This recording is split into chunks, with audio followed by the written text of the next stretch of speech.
Donc, je m'appelle Martin Hirsch et j'ai été directeur général de l'assistance publique hôpitaux de Paris, la PHP, entre 2013 et 2022, au moment où est né Compare.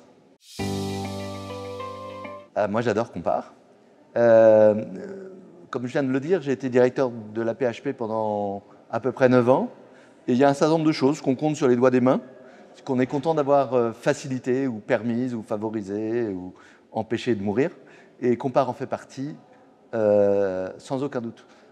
Pourquoi? Parce que c'est une manière de faire en sorte que l'hôpital ne s'occupe pas simplement des malades une fois qu'ils sont hospitalisés, mais puisse s'intéresser aux maladies en vie courante et ne voit pas les patients uniquement comme ceux qu'on reçoit, mais les patients comme ceux qui peuvent contribuer au programme.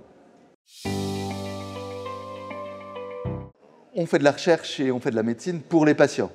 Donc le faire sans les patients est paradoxal. Pourquoi c'est important? On pourrait trouver des tas de raisons.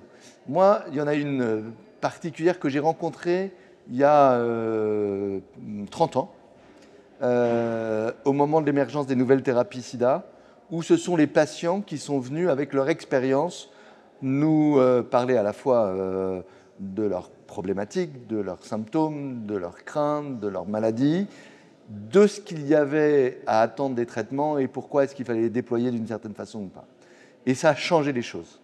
Et on l'a bien vu pendant cette journée, la perception que peut avoir un patient sur l'importance des symptômes, sur la gêne, sur son rapport aux soins, est quelque chose qu'on ne va pas trouver dans les bouquins. Donc on ne peut le trouver que chez les patients.